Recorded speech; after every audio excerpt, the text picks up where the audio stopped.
guys, it is time for another vlog style update. I have two books that I finished over the weekend and I didn't bring my camera with me, so it's time to update you now. The first book that I read in the month of September was The Bridesmaid by Haley Abbott. This is actually the Job and the Librarian's book of the month. I enjoyed it. I think I gave it 3 stars. This is about a main character who has made a pact with her sister to never get married because their family owns a bridal company and they've seen the way that brides just turn cray when they are planning their weddings and they just swear that they're just never going to be that person. Well, then her sister gets engaged. She totally becomes that person. Her family starts fighting. She falls for a guy that she's known for forever, and what will come of it, and you know how that goes. It was cute, but it was nothing fantastic. 3 stars was accurate. Maybe 2.5. Then the next book that I read was Sarah Dessen's Along for the Ride. I actually really enjoyed this. It was like my favorite Dessen so far. I still gave it 3 stars, but it was a decent 3 stars. Like, it was a good 3 stars. This one is about a girl named Alden. She goes away for the summer to see her father and her stepmother and her new half-sister. Just kind of what takes place from there. She's kind of got her whole life set, one of those academic types, and she grows and things change, and she's an insomniac, and she meets a guy who kind of leads her through the night to discover all the things that she kind of missed in her childhood. I will have a full review of this up soon. Link it up above, and you can check out my full review on this. But I finished Abraham Lincoln Vampire Hunter by Seth Grahame-Smith. I actually have this in physical copy, but I listened to this in audiobook because I wanted to try to like expedite my TBR as much as possible. It was good. I can definitely see all the historical research that went into this and how it was tied in with the paranormal. I think it was a really cool take on history. Obviously an alternative take on history. I really did appreciate kind of learning more about the time period and Abraham Lincoln and politics back then, even through a fictional lens. I liked the vampires in this because they're still scary and murderous, but I also liked his relationship with Henry, who is a vampire, and kind of guided Abe through his history as a vampire hunter and politician. Don't think I'm going to be continuing with this series. I think that if you're into like alternative takes on history or rewrites of things. I didn't realize that this was the same author from Pride, Prejudice, and Zombies, which I've not read Pride and Prejudice, so I'm not going to read Pride, Prejudice, and Zombies. I did enjoy it, so maybe give this one a try.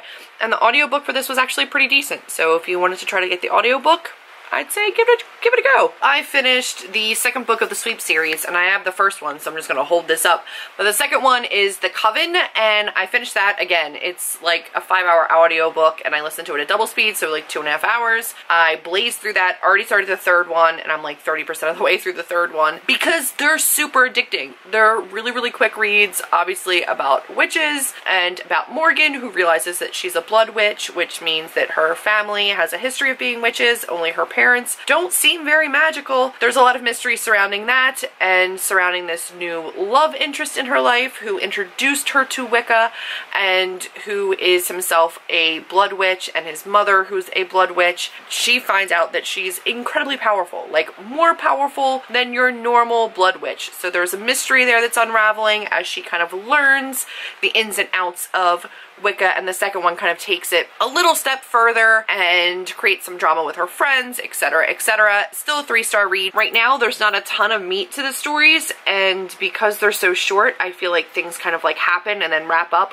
really quickly. That might change as I see more pieces of the story come together and as I see more of the story kind of coalesce, but right now it's so beginning and the books are so short that you really don't have a very full picture of what's going on. And I'm just going to keep going with this series, guys, because I'm enjoying it. Hi everybody, so I have like partial face done for my live show tonight, but I wanted to pop in really quick and let you know that I finished book 3. I went 4, but book 3 I finished of the Sweep series by Kate Tiernan. I think it was called Blood Witch, and that was another 3-star book, maybe 3.5. We're finally starting to pick up. I'm seeing plot progression.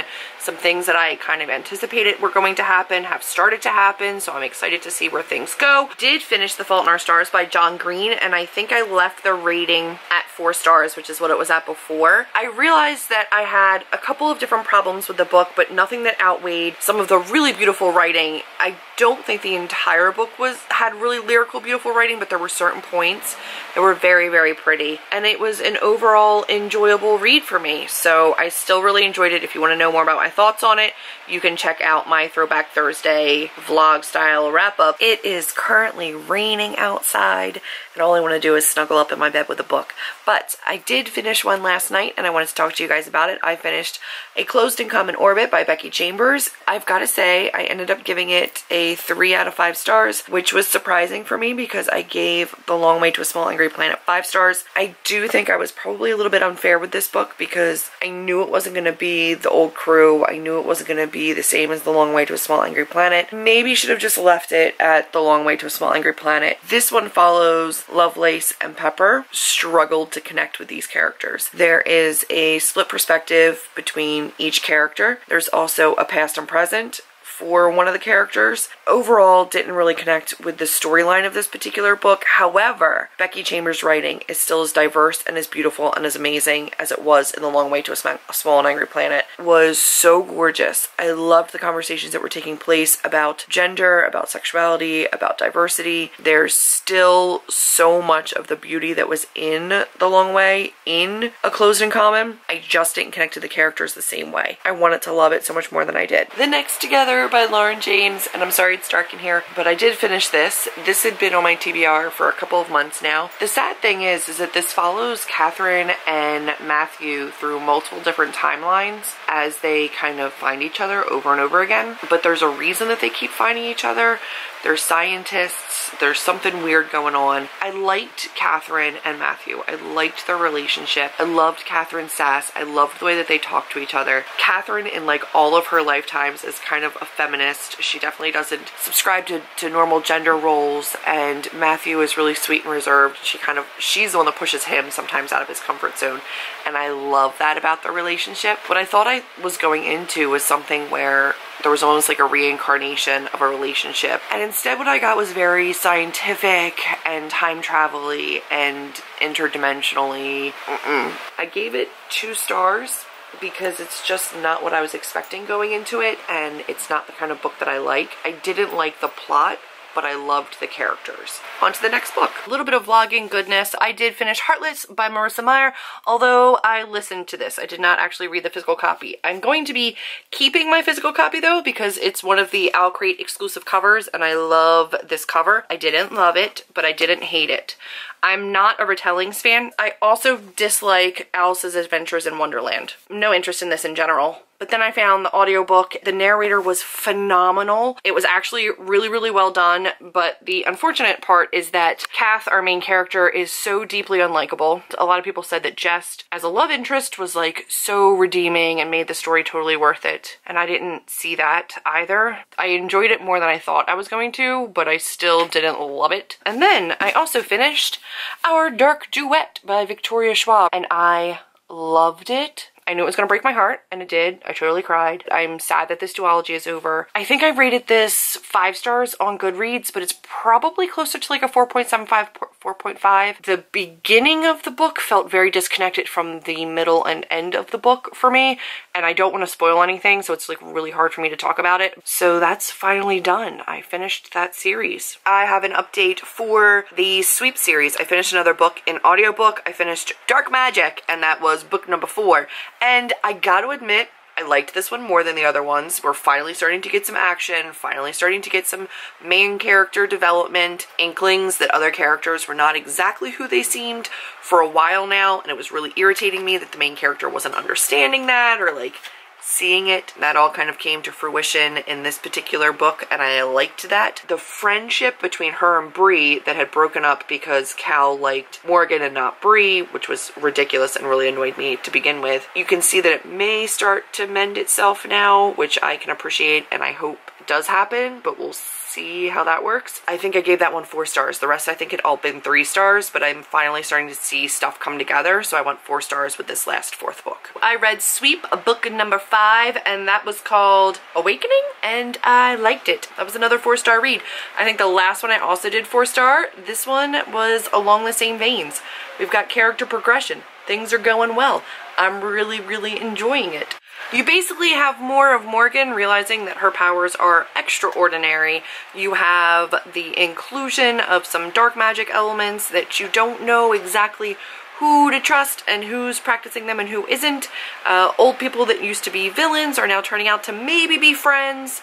I like it. I'm excited about the progress. So the last 2 books have been 4-star reads, but that's the last one available to me from my library. So I don't know if I'm going to continue anytime soon, but I did really enjoy the first 5 books. They were really, really great audiobooks, so if you can find them, definitely give them a listen.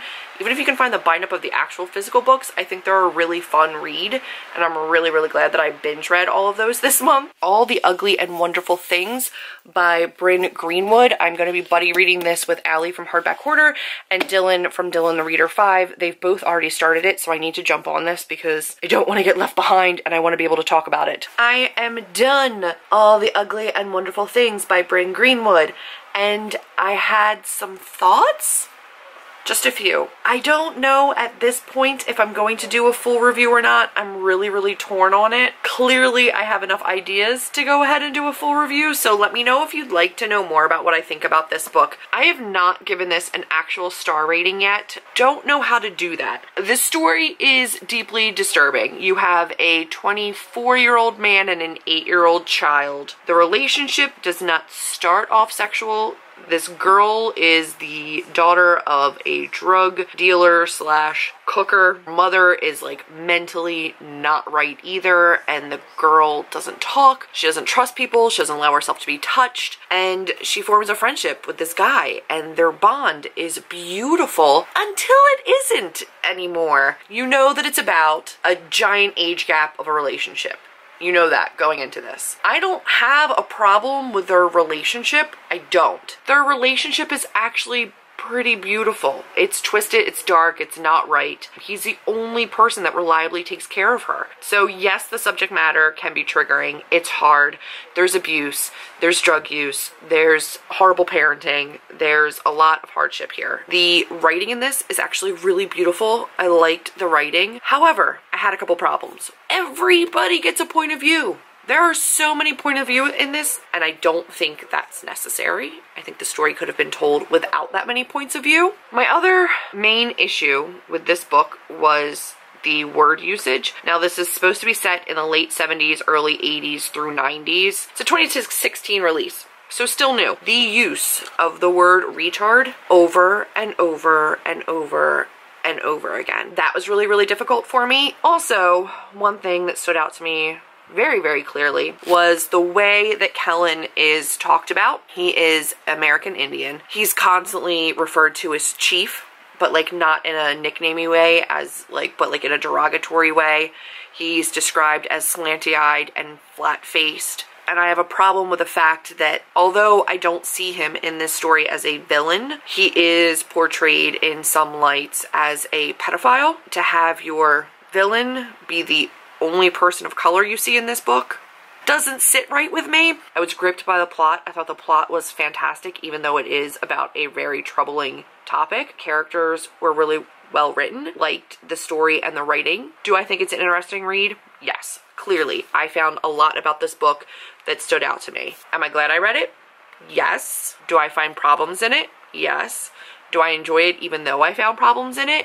Yes. Anyway, that's my review. I'm gonna go ahead and say probably a 3-star read. This is my wrap up for The Hating Game by Sally Thorne. Really enjoyed it. And this contemporary was super cute. It was one of those situations where an author writes the story in a way where character A can't see how character B feels, but the reader can. It gets to me a little bit because at a certain point when character A is so oblivious, it really does start to get annoying to me personally. I was about the story. I thought it was really cute. I even cried like happy tears. I will say that there was word usage at the very end. I'm talking like last 2 pages of the book. The use of the word retard, which I am not okay with. I don't even like saying it. I feel like a lot of people would miss this particular mention of the word because it comes at a highly emotional point. Again, at the very end, I was legitimately crying and then saw it and stopped dead. I just think there's too many other words to use. There's too many other ways to say what you want to say that word is no longer acceptable to me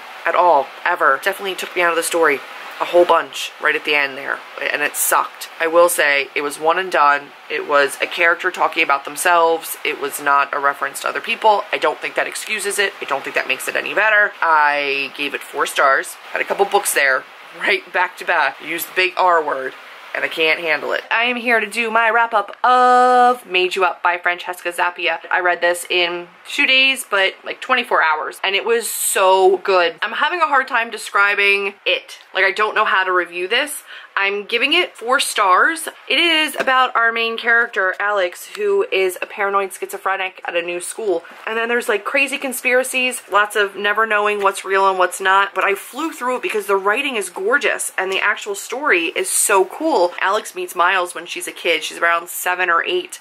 And she thinks that he's one of her hallucinations because she never sees him again. But then she goes to this new school and there he is, and he wasn't a hallucination. She starts to question everything that's real and everything that's not, and a lot is uncovered in the course of this. It's not necessarily an unreliable narrator because everything's real to her, whether it's real or not, and that makes for like a really fun reading experience. This is not Eliza and Her Monsters. This is a lot different, a lot darker, but a lot more whimsical almost as well. I recommend it. I think it's really cool.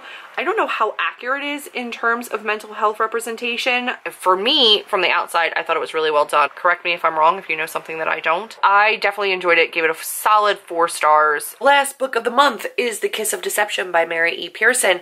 This is my 17th book of the month. I ended it on a good note. Took a little while for me to get invested. The story was kind of slow at first, but once it picked up, man did it pick up. Not like the most action-packed, but the characters are really cool. So the concept of this is a princess that runs away on her wedding day, and she is followed by the prince that she was supposed to marry and an assassin, and you don't know which is which for the majority of the book. You do find out halfway to 3/4 in. Once I found out who was who, I was a lot more invested in the story. Until then, it was like I was just trying to figure out who was who, and you can't. It drove me crazy. I feel like once I knew who was who, I really appreciated the story a whole lot more. I won't be getting to the rest of this series right away, but I will be getting to the rest of the series soon because I want to make sure that I'm done it before the end of the year. Solid 3-star read, 3.5 probably, but I'm going to rate it a 3. That's all my reading for September. I really enjoyed this month's of reading. I feel like I had a decent mix of good books, bad books, controversial books. Excited for the vlog style of wrap-ups.